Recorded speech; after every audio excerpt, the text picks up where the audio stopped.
Gracias por continuar con nosotros. La parte aplicativa del Sermón de la Montaña, criterio de justicia. Vimos la semana antepasada, o en el antepasado programa, vimos, ¿verdad?, el criterio de justicia en su sentido amplio. Luego pasamos a ver el criterio de justicia en el contexto del pueblo de Dios. Y ahora estamos viendo de la necesidad de que la justicia comience primero por la casa de Dios, por el pueblo de Dios. Y si comienza por casa, ¿qué será del pecador? Es decir, tiene que comenzar por casa, y ya Pablo lo dijo en la primera carta a los Corintios. Finalmente, en el versículo 48 se dice, por tanto, sed vosotros perfectos, como vuestro Padre Celestial es perfecto. Es decir, que desde el versículo 33 hasta el 48 se debe observar esa imitación al carácter de Dios. Es decir, Dios es perfecto, o al ser de Dios, Dios es perfecto, nosotros debemos de imitar a Dios. Es una doctrina que aparece en las cartas de Pablo, sed imitadores de Dios como hijos amados en amor, imitar a Dios en su amor, en su justicia, en su santidad. Es tan maravilloso esto que los teólogos separaron exquisitamente los atributos de Dios en atributos comunicables y en atributos incomunicables. ¿Cuáles son los atributos incomunicables? Bueno, por ejemplo, su omnisciencia, su omnipresencia. Dios es todopoderoso, no es comunicable. Sin embargo, la justicia de Dios es un atributo comunicable. La santidad de Dios es un atributo comunicable. La paciencia de Dios es un atributo comunicable. Y un atributo que hemos destacado últimamente, que es la nobleza de Dios, es decir, Dios crear al hombre a su imagen y semejanza, a eso le llamamos nobleza, la nobleza de Dios. Ningún hombre racional hubiese hecho un ser a su imagen y semejanza como Dios lo hizo, con capacidad de decisión. Eso es muy profundo, eso es muy alto realmente. Entonces, a eso le llamamos nobleza. Nosotros podemos tener también esa nobleza, podemos imitar esa nobleza de Dios, atributos comunicables y atributos no comunicables o incomunicables. En lo que tiene que ver con la palabra, ¿verdad? Sí, sí, no, no. Sed perfectos como vuestro Padre Celestial es perfecto. En lo que tiene que ver con la venganza, como Dios. Dios no es un Dios vengativo medalaganariamente. No se está quitando aquí el sentido de indignación y el deseo de venganza.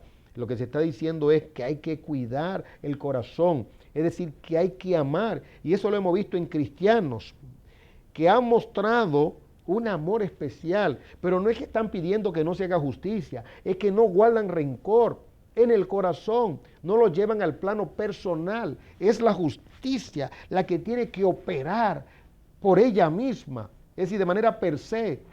El cristianismo no es ingenuo. El ingenuo es Gandhi, o fue Gandhi, que, como bien diría John Stott, de una manera magistral, Gandhi funcionó y operó por una sencilla razón, porque Inglaterra era una nación con una influencia poderosísima cristiana. Y cuando Gandhi hace eso, apela a la conciencia de Inglaterra. Pero mire usted, si en lugar de Inglaterra, ¿verdad?, aquella nación que predominaba en la India, hubiese sido Rusia, Gandhi no lo hubiera contado. Tal cosa no hubiese ocurrido. Ocurrió porque Inglaterra estaba siendo influenciada por la verdad de Dios. Pero los criterios de Gandhi, maravilloso y es aplaudido como un líder mundial, son inaplicables. Pero el modelo de Jesús, lo decimos con respeto, ¿verdad?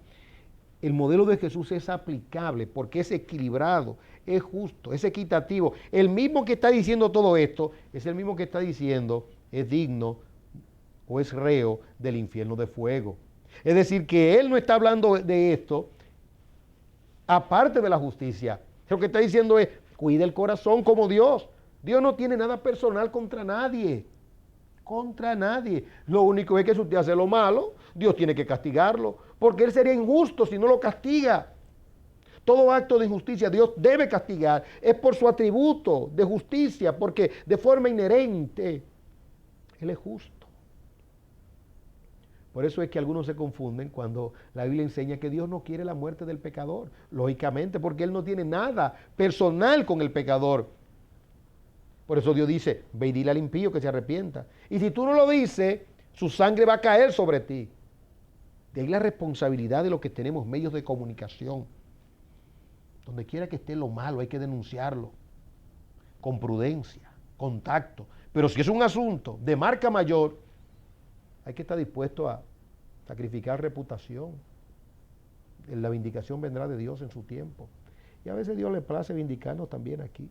Hemos sabido de la dicotomía que amigos nuestros han tenido por 1 año y por 2 años.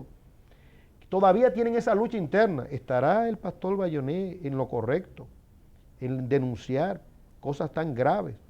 Y tienen una lucha por años, reteniendo ayudas incluso económicas, por años. Y luego vienen y se desbordan en ayuda. Y luego echan para atrás la ayuda. ¿Y qué está pasando?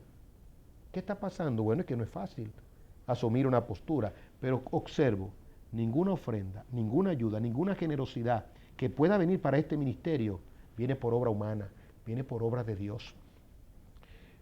Este programa no pide. ¿Que tiene necesidad? Oh, pero ¿y quién no tiene necesidad? Pero Dios envía cuervos y suple. Y Dios mueve corazones, de arriba, de abajo, del medio, de donde sea. Dios supo alimentar a un profeta de él, lo llevó a un arroyo, bebió del agua del Querí, del arroyo del Querí, y cuervos inmundos, animales inmundos, venían y traían carnes al profeta, y ahí lo sostuvo. Luego una viuda pagana lo alimentó. Dios es inverosímil en sus procedimientos de provisión. Mantengámonos en la verdad, que el temor a veces nos quiere arropar, sí, pero luego viene la fuerza de Dios, y que esa fuerza es irresistible.